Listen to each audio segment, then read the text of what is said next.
प्रिय विद्यार्थियों, Tagore education group याला में आपका फिर से हार्दिक स्वागत है। मैं विनीत चौहान आज आपको क्लास 11th की सबसे पहली प्रश्नावली समुच्चय के बेसिक के बारे में बताऊंगा। समुच्चय क्या होता है, सबसे पहले उसकी परिभाषा कि समुच्चय वस्तुओं के सुपरिभाषित संग्रह को समुच्चय कहते हैं। अब यहां पर एक वर्ड आ रहा है सुपरिभाषित। सुपरिभाषित का मतलब होता है कि किसी व्यक्ति के अनुसार या किसी दो व्यक्तियों के अनुसार उसके मानक नहीं बदले, उसको हम सुपरिभाषित कहते हैं। जैसे अब हम चेक करेंगे कि कोई भी समुच्चय है या नहीं है। जैसे इसमें दे रखा है 20 से कम विषम प्राकृत संख्याएं। 20 से कम विषम प्राकृत संख्याएं। अब 20 से कम विषम प्राकृत संख्याएं कौन कौन सी? 1, 3, 5, 7, 9, 11, 13, 15, 19, ये सभी विषम प्राकृत संख्या हैं। अब देखो, इनमें विषम प्राकृत संख्या मेरे अनुसार भी विषम प्राकृत संख्या है, किसी अन्य व्यक्ति के अनुसार भी यही विषम प्राकृत संख्याएं रहेंगी। इसलिए हम इस समुच्चय को सुपरिभाषित समुच्चय कहेंगे। दूसरा, आप देखो दूसरा क्या है? 5 सबसे अच्छे खिलाड़ी। अब 5 सबसे अच्छे खिलाड़ी यानी कि मेरे अनुसार कोई और खिलाड़ी हो सकता है। जैसे क्रिकेट में मेरे अनुसार विराट कोहली या रोहित शर्मा या महेंद्र सिंह धोनी इत्यादि। अब ये मेरे अनुसार है, किसी और व्यक्ति के अनुसार कोई और हो सकते हैं। जरूरी नहीं कि यही उसके 5 सबसे अच्छे खिलाड़ी होंगे, किसी और देश के हो सकते हैं। इसलिए हम इसको सुपरिभाषित समुच्चय नहीं कह सकते, तो ये एक समुच्चय के रूप में नहीं होगा। अब अंग्रेजी वर्ण के स्वर, यानी कि अंग्रेजी वर्ण के स्वर हम जानते हैं। अंग्रेजी वर्ण के स्वर ए, ई, आई, ओ, यू, इससे दर्शाते हैं। अब अंग्रेजी वर्ण के स्वर ये होते हैं। अब कोई दूसरा व्यक्ति पढ़े तब भी यही होंगे, उसमें कोई भी बदलाव नहीं होगा। अब चौथा है दुनिया के 2 सबसे खतरनाक जानवर। अब दुनिया के 2 खतरनाक जानवर किसी व्यक्ति के अनुसार कुछ हो सकते हैं और किसी व्यक्ति के अनुसार कुछ हो सकते हैं, तो इसलिए हम फिक्स नहीं कह सकते और इनके मानक चेंज होते रहते हैं, इसलिए हम इसको समुच्चय नहीं कह सकते। अब समुच्चय को परिभाषित करने के लिए, यानी समुच्चय को अंग्रेजी वर्णमाला के बड़े अक्षर कैपिटल A, B, C आदि से दर्शाते हैं। कैपिटल A या B से दर्शाएंगे या C से दर्शाएंगे। अब किसी भी समुच्चय को दर्शाने के लिए हमें मजला कोष्ठक का प्रयोग करते हैं। अब उसके बीच में जैसे A, B, C, D लिखा हमने, या इसमें लिखा 1, 2, 3, 4 लिखा, ठीक है। इसमें लिख दिया हमने 2, 4, 6, 8, 10। ये सभी समुच्चय के अवयव कहलाते हैं। ये सभी क्या कहलाते हैं? अवयव। ये सभी समुच्चय के अवयव कहलाते हैं, यानी 2, 4, 6, 8 क्या है? इसके अवयव। और अवयव को हम एप्सिलॉन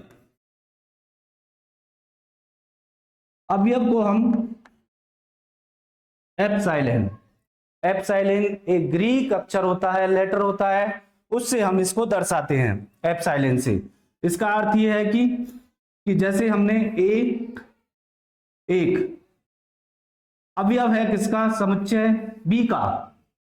एक अवयव है समुच्चय B का, ऐसे 2 अवयव है समुच्चय B का।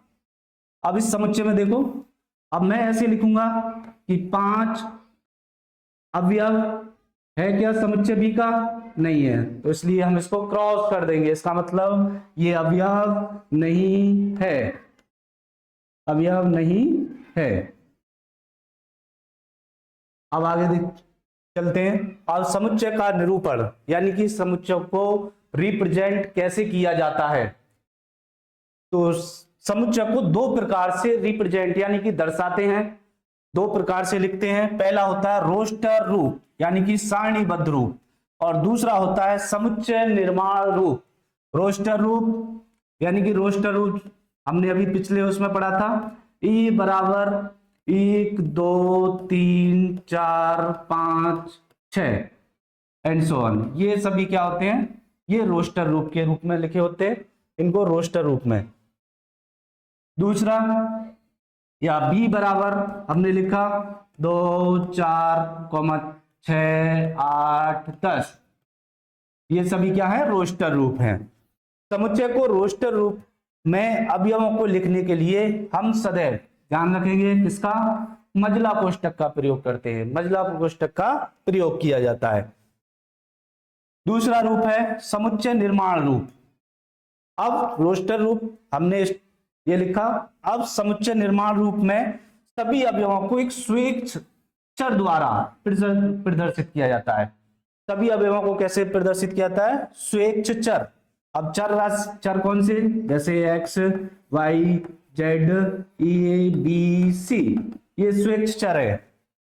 जैसे एक उदाहरण दिया हुआ है यहाँ पर x सच दैट, x ये जो बिंदु है ये किसका है, x जो कि x से संबंधित गुण, x से संबंधित गुण, जैसे उदाहरण में x जो कि x एक सम संख्या है जो 8 या इससे कम है, ये रोस्टर रूप का उदाहरण है। जैसे अब यहां पर लिखे हम b बराबर इसको रोस्टर उसमें समुच्चय निर्माण रूप में x जो कि x, अब x यहां पर क्या है, एक सम संख्या, x एक सम संख्या है, x एक सम संख्या है। और कितनी सम संख्या है, 1 2 3 4 5, या हम कह सकते हैं कि x प्रथम 5 2 के गुणज है, 2 के गुणज हैं, या हम ये कह सकते हैं। तो ये दो रूप होते हैं समुच्चय को दर्शाने के लिए, रोस्टर रूप और समुच्चय निर्माण रूप। तो ये आगे आते हैं। सबसे पहले अब समुच्चयों के प्रकार, समुच्चय के प्रकार में सबसे पहले आता है रिक्त समुच्चय यानी कि एम्प्टी सेट। अब क्या होता है एम्प्टी सेट, देखो वह समुच्चय जिसमें कोई भी अवयव नहीं होता उसे रिक्त समुच्चय या शून्य समुच्चय कहते हैं या कहलाता है। और इसे रिक्त समुच्चय को सदैव फाई से दर्शाते हैं, फाई, या हम मजला कोष्ठक लिखेंगे ऐसा खाली जिसमें कोई भी अवयव ना हो, उसको रिक्त समुच्चय कहा जाता है। जैसे एक उदाहरण है a बराबर x सच दैट x जो कि x क्या है, x स्क्वायर बराबर 4, और उसने और यहां पर लिख दिया कि एक x एक विषम संख्या है, विषम संख्या है। तो यहां पर देखो इसको हल करेंगे तो x स्क्वायर बराबर ये किस बराबर 4, और x स्क्वायर x बराबर √4, और प्लस माइनस के दो चिन्ह मिलते हैं हमें, x बराबर +-2। अब 2 कैसी होती है, एक सम संख्या होती है, और जबकि इस कथन में कहा गया है कि विषम संख्या, तो इसलिए ये रिक्त समुच्चय हो गया। तो रिक्त समुच्चय के लिए आप ध्यान रखेंगे फाई या ये मजला कोष्ठक जिसमें कोई भी अवयव नहीं होता। अब आता है एकल समुच्चय, समुच्चय जिसमें केवल एक ही अवयव होता है। ऐसा समुच्चय जिसमें केवल एक ही अवयव होगा उसे सिंगलटन समुच्चय कहा जाएगा, उसे एकल समुच्चय कहते हैं। जैसे a बराबर इसमें केवल एक अवयव लिख दिया, b बराबर जिसमें केवल हमने 2 लिखा, ये सभी क्या हैं, एकल समुच्चय के अंतर्गत आते हैं।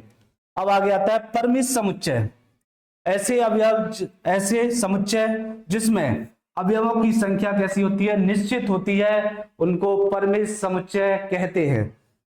जैसे परिमित का मतलब जिनको गिन सकते हैं हम, काउंटेबल होते हैं। ए बराबर 1 2 3 4, ये कैसे हो गए? परिमित, गिनने योग्य हो उनको परिमित कहा जाता है।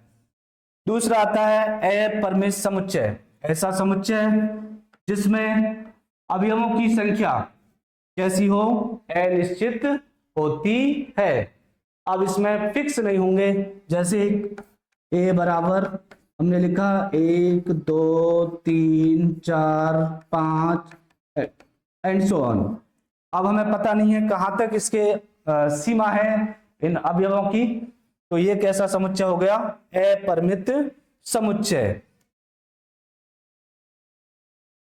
अगला आता है समान समुच्चय। यदि समुच्चय ए का प्रत्येक अवयव समुच्चय बी में हो तथा बी का प्रत्येक अवयव ए में हो तो इसे हम समान समुच्चय कहते हैं। और इसे हम क्या लिखते हैं? ए बराबर बी। जैसे एक उदाहरण, मैं आपको एक उदाहरण बता रहा हूं। उदाहरण में जैसे ये लिखा ए बराबर 1 2 3 4 और बी बराबर लिख दिया 2 3 4 1। ये दोनों कैसे हैं? समान समुच्चय हैं, क्योंकि ए का प्रत्येक अवयव किसमें है? बी में है, और बी का प्रत्येक अवयव ए में है, तो हम क्या लिखेंगे? ए बराबर बी। और यदि ए में अगर हम सपोज करो ए में अवयव दे दिए 1 2 3 और बी में दे दिया हमें 2 3 4 और 1। अब देखो इसमें ए का प्रत्येक अवयव बी में तो है, लेकिन बी का प्रत्येक अवयव ए में नहीं है, क्योंकि एक जो अवयव है वो ए में क्योंकि जो 4 अवयव जो है वो ए में उपस्थित नहीं है, तो इसलिए हम इसको ए बराबर बी नहीं लिख सकते। तो ये समान समुच्चय की डेफिनेशन थी। तो समुच्चय के प्रकार में इतना ही था। अब आता है उप समुच्चय। अब उप समुच्चय क्या होते हैं? सबसेट, इनको इंग्लिश में सबसेट कहा जाता है। यदि ए और बी दो ऐसे समुच्चय हो कि ए के सभी अवयव बी में बी के बी अवयव हो तो ए को बी का उप समुच्चय कहते हैं। यदि ए के सभी अवयव बी में उपस्थित हो तो उसको हम क्या कहेंगे कि ए उप समुच्चय है बी का, और इसे हम ए उप समुच्चय है बी। इसका मतलब ये किसका चिन्ह है? उप समुच्चय का। ये उप समुच्चय का चिन्ह है। इस जैसे एक उदाहरण ए बराबर 1 2 3 और बी बराबर दे दिया 1 2 3 4 5। अब देखेंगे हम ए का प्रत्येक अवयव बी में उपस्थित है। ए का प्रत्येक अवयव बी में उपस्थित है, क्योंकि 1v बी में है, 2v बी में है, 3v बी में है, तो हम कहेंगे ए उप समुच्चय है किसका? बी का। ए उप समुच्चय है बी का। लेकिन बी उप समुच्चय नहीं है ए का। क्यों नहीं है? क्योंकि बी का प्रत्येक अवयव ए में उपस्थित नहीं है।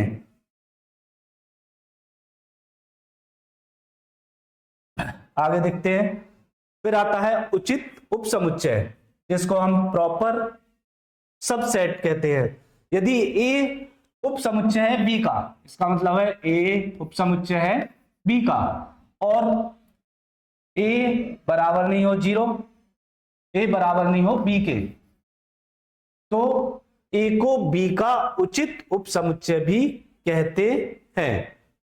यहां पर बी आएगा, ए बराबर नहीं है बी के। तो अभी पीछे बताया था उदाहरण आपको, उसी टाइप का है। 1 2 3 और बी बराबर है 1 2 3 4, तो हम ए उप समुच्चय है बी का, और इसको हम क्या बोलेंगे? ए जो है ए को बी का उचित उपसमुच्चय भी कहते हैं। ए को क्या बोलेंगे, इसको उचित उपसमुच्चय, उपसमुच्चय भी कहते हैं। और तथा बी को ए का अधिसमुच्चय कहते हैं, और जो बी जो होगा वो अधिसमुच्चय होगा। ये चिन्ह गलत हो गया था यहां पर, तो बी क्या होगा, ए का अधिसमुच्चय, बी ए का अधिसमुच्चय कहलाएगा इस स्थिति में। और यदि ए बराबर 1 2 3 4 और बी बराबर दिया हुआ है 1 2 3 4, इस स्थिति में ए सबसेट ऑफ बी, यानी कि इस स्थिति में ये दोनों क्या है, समान समुच्चय भी कहलाएंगे। अब नॉट इंपोर्टेंट बात इसमें, प्रत्येक समुच्चय अपने स्वयं का भी उपसमुच्चय होता है, यानी कि जो भी समुच्चय है वो है स्वयं का भी उपसमुच्चय होता है। यानी स्वयं का मतलब ए एक समुच्चय है और वो उपसमुच्चय होगा किसका, ए उपसमुच्चय होगा किसका, स्वयं का, ए का ही, क्योंकि ए का प्रत्येक अवयव ए में ही उपस्थित होता है, इसलिए उसको हम स्वयं का उपसमुच्चय भी कहते हैं। दूसरा रिक्त समुच्चय, यानी कि रिक्त समुच्चय का भी मैंने बताया था पाई से दर्शाते हैं, वो सभी समुच्चय का उपसमुच्चय होता है। यानी कि पाई जो होगा वो भी उपसमुच्चय होगा किसका, सभी समुच्चयों का, जो भी समुच्चय होंगे ए बी सी डी, क्योंकि पाई में कोई भी अवयव उपस्थित नहीं होते हैं। तो ये था